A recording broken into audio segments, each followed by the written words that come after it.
It's Captain Sandy, and welcome to Beyond the Docks. Here, we explore real-time maritime careers with people who live them. So let's get started.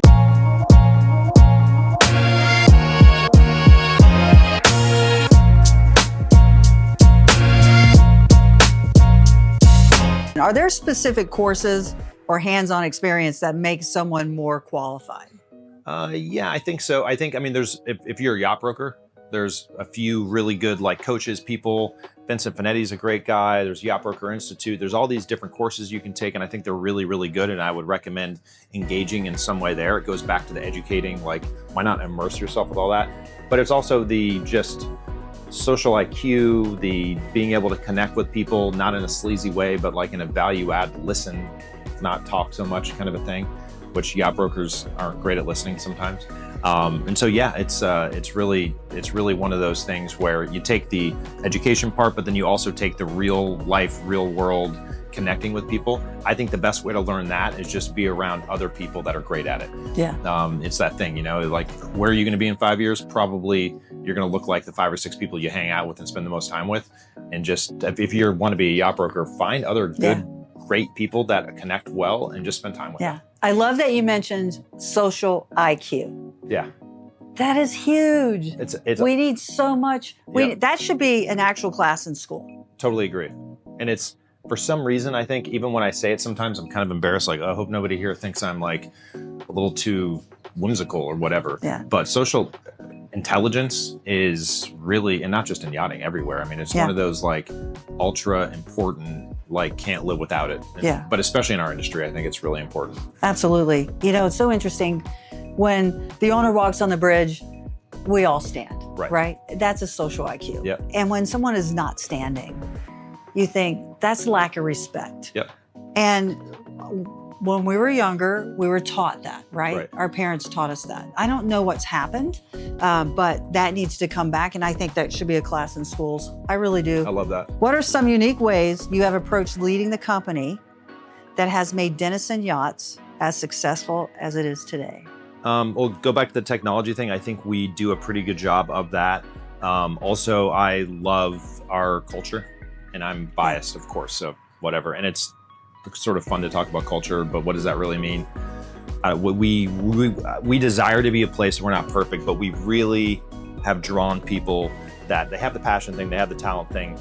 What I really love is when people come to work and they feel like they can be themselves, even if that means they're a little weird or a little different in some whatever way that is. But if they want to express something different, or if they want to put some weird freaking thing up on their wall, or if they just want to dress we want to be a place where talented people come to work, use technology, figure stuff out, take great care of people, but feel like they can be themselves doing it.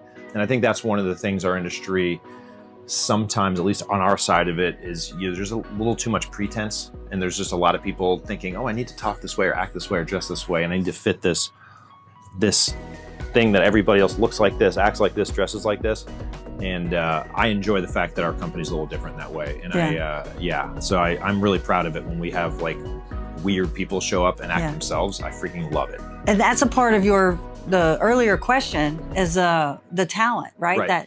That talent and character. Because good, talented people with high character aren't always going to be normal. And our industry has a lot of normal old white people like me. And it's we need to attract talented people, high character, love yachting, but are also just different and cool and not that's us. Relatable. Yeah. Because you can't, and it's authentic. Yes. And that's what I think we are starving for, is authentic, real people that are comfortable being themselves. Yeah. And when you're honest of who you are, you don't have to act, and the which is stress easier. of acting, the stress of pretending that you're, and I think our industry sucks at that sometimes. And not all, but I think there's just pressure to be, wear whatever pants or shirt or blouse and go to some party and drink here or eat here. And it's almost even, you talk about drinking, it's sort of a joke, of course I got wasted last night, I'm at a boat show. It's just behaviorally, all that stuff is just Like, that's actually kind of weird. Yeah. But if you don't do that, it's just all that stuff. And I think the technology stuff for sure, but that part of our business, I think, is just as much an important reason why we're relevant today than It's anything. probably why Google's so successful. Yeah. Right? For those new to the yachting world, what does a broker's job really involve? What kind of tasks might a junior broker handle day to day? So a junior broker, the day in the life of a yacht broker, there's going to be a lot of boring things. And I think that's probably one of the hardest things when we have young people starting out. They for sure think they're going to be hanging out with Beyonce on day 3 at the Monaco Grand Prix, just doing really cool. And then of course they're going to have their picture. It's just like, that stuff doesn't happen ever, right? And so it's more of the, especially in the beginning, it doesn't happen. So it's just the boring, grinding it out things. And for a yacht broker, that's going to be, you know, helping a senior broker with their listing. It's going to be going online, making sure that that boat you're selling, you're going to go take a look at the 3 or 4 other boats like it, not just online, but get your butt in a car, go see those boats, get a sense for the crew, get a sense for the condition of the boat. Do you smell anything? How is, you know, what is the engine? All these little, but go see it. Don't just rely on a picture that was taken 2 years ago. So it's all the really hard spending time on the computer figuring stuff out, and then getting in your car and going to the boat and figuring stuff out.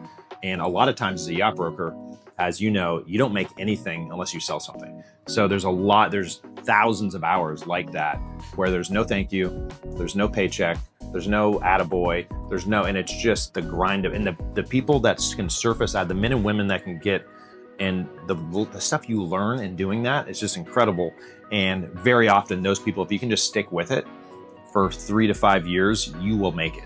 But it's so hard in the beginning. And the key word there is the stuff you learn. So in the boring is the education. Totally. Because you're on the computer, right? You're going to be more proficient at it the more you do it. You're learning the specs of the boat, right? Because you're entering them all. Yep. So when the client comes on board, you're going to know the information. So the confidence level that they build and the confidence level that the client has for the broker is everything. Going to see the boat and meeting the crew, you have the knowledge. Right.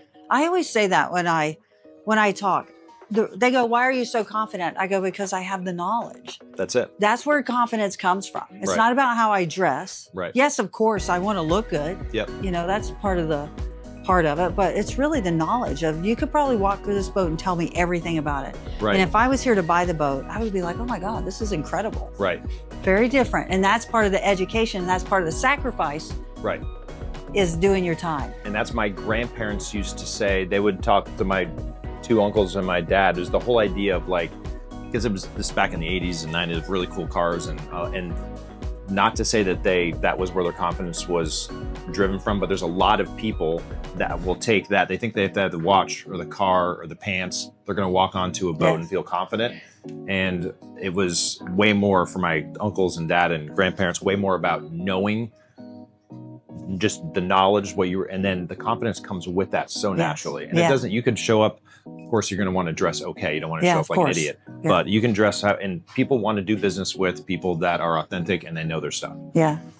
I always say this, who do I want in my lifeboat? Right. I want the confident. Yep. The one that has the knowledge. Yeah, exactly. Not the guy Especially with the when I'm on pants. below deck. I'm like, not that one. Okay, maybe that one. Yeah. And by the way, you will get to that moment with Beyonce or whatever in Monaco if you do the boring things right. Yes. And that's the hard thing. Because their managers are going to make sure that they have the person with the knowledge and the confidence that's with the Beyoncés of the world. Because the managers are the filter, right? Let's talk money. What kind of compensation can brokers expect, both when starting out as they climb the ladder? So starting out, I mean, it's one of the wildest things, and I think it's more unique to our side of the business, but the disparity between high earners and low earners is, I mean, and you can walk down these docks and we all sort of look the same in terms of, I'm talking about the watch, just this whole, and you'll pass some yacht brokers by that have literally made $0. Not just this year, but the year before. I mean, it's a hard moment in time for a lot of yacht brokers, made $0. And men and women that have previously have made a lot of money. And it's very great, but I know it to be true, and not at every firm. And it's hard. But some of those same brokers a few years ago, and there's other that are making 7 digits. So it's beginning. It is hard, probably $0, maybe 30, 40, 50 grand, depending on, you could get lucky, make way more than that and if you do your job well, and we fancy ourselves as people that do internet marketing well and social media. Sure, that's great, important. The most important thing is taking care of awesome people, and they are proud to tell their friends about you. Yes. And then you do that year after year. Yeah. You take awesome care of those people. Those people are proud to introduce you to somebody. It's not because you ask for the referral, which everybody, you don't even need to ask for the referral. You just take insane care of people. It just comes. Those men and women that do that year after year, decade after decade, are making a ridiculous amount of money. But it really is an unbelievable, but it takes 20, 30, 40 years for some of these men and women to achieve that.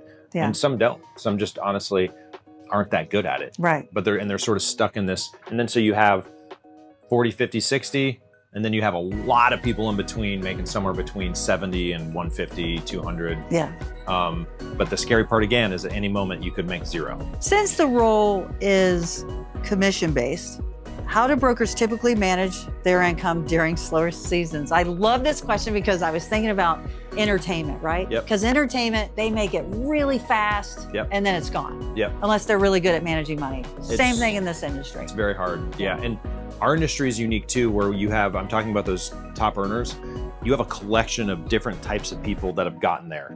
You have some that are attorneys, you have some that are ex-captains, you have people that used to sell cars, you have people that used to be TV person. I mean, there's so many different types of, and I think if you were to hone in on the ex-crew part of it, or perhaps a few of those other places where you didn't get a lot of good education on saving, and you don't know exactly how to, even what a 401k is, or how to even start to look at some of those brokers are at a disadvantage unless they have somebody come in. It could be a mom or a dad, it could be a mentor, it could be a boss, it could be that says, hey, I know you just got that big paycheck, but oh yeah, by the way, big chunk of that's going to the government, so don't touch it. And then also you need to take a part of what's left over Uncle Sam. and account for next summer when stuff's going to be really slow. So it's in the beginning, we've had so many examples at our firm, and I've heard many of others, where you have some people make a ton of money their first few years and then lose it all. And they've got the nice car, they've got great rims on their car, whatever freaking crap they can't pay their taxes. Or a boat. Or a boat, yeah. And it's really, really brutal. I would say 1/3 of yacht brokers that I know are horrible with planning for the future, and they assume last year's success will repeat itself. Yeah. And that's a scary thing. Right. So you would recommend money manager? 100%. Or just invest that either you hire somebody to do it for you, or you spend a lot of time figuring it out for yourself, but you've got to take it really seriously. You can't neglect that part of your life. Because you see, like even on, I watch now because I'm on TV, but you see these actors. It's so funny how they determine their income, because what's on the internet isn't true. But you watch their social media and they're creating a product, they're doing something because money management's difficult for a lot. But the cool thing is about this industry, and what I love, is you're shoulder to shoulder with the people who actually know how to manage their money. And if you make it to the bridge, and you're sitting with them because they want to engage with their crew, you learn so much from them. And that's what's so great about this industry, and people like you, so that are successful, and you learn, oh my God, how did you do it? What did you do? And you're so willing to give that information to people, which I love. You're not selling it, you're giving it, because it was so freely given to you. 100%. And that's one of the, I hadn't thought about it until the moment that you just said that, but we, the owners, the wives, husbands, even the kids, there's people that are very smart, very good people that we get to serve. And what's neat is we're in a unique position where we're the authority and expert in our little corner of the industry. And they love this thing that we do. And so we get to share not only stories, but neat things about the boat. And oftentimes they want to give back and share something with us. So if you have a question about investing or saving, a lot of those clients that we serve are very free with that advice also. So many brokers in the market. What are some smart strategies to truly stand out, build a strong reputation in the industry? I think my favorite brokers are the ones that attack a niche and really know it. They're not like, hey, you want to watch, or you want a buy a house or you want to buy a boat. So that's the grossest for me example of somebody that's just trying to hawk a yacht and not really knowing the market, not knowing the boat, not knowing the process. Those are the three big important things to know, but they're just kind of hawking stuff because they're charming and they've got nice pants on. And then you start going into people that just do yacht brokerage, which obviously that's how it should be. And then you go into either hyper focus where people are true experts on expedition boats or catamarans or a certain type of super yacht or trawlers or sailboats. That's my favorite. You're able to engage with somebody that really, really, really knows their stuff on it, and they are usually enthusiastic about it and passionate and all that stuff. I love it when brokers know their stuff and they're hyper obsessed about one corner of the boat and they just own it. Yeah. That's the best. So we have 25 boats in the show. Yeah, because this is your office. So this is our office during the show. At the dock. Yes. And if you were to ask me the question, why the hell would you do this? Because it's expensive, it's a little obnoxious. It is a great place for our clients to feel like, oh, those are my people.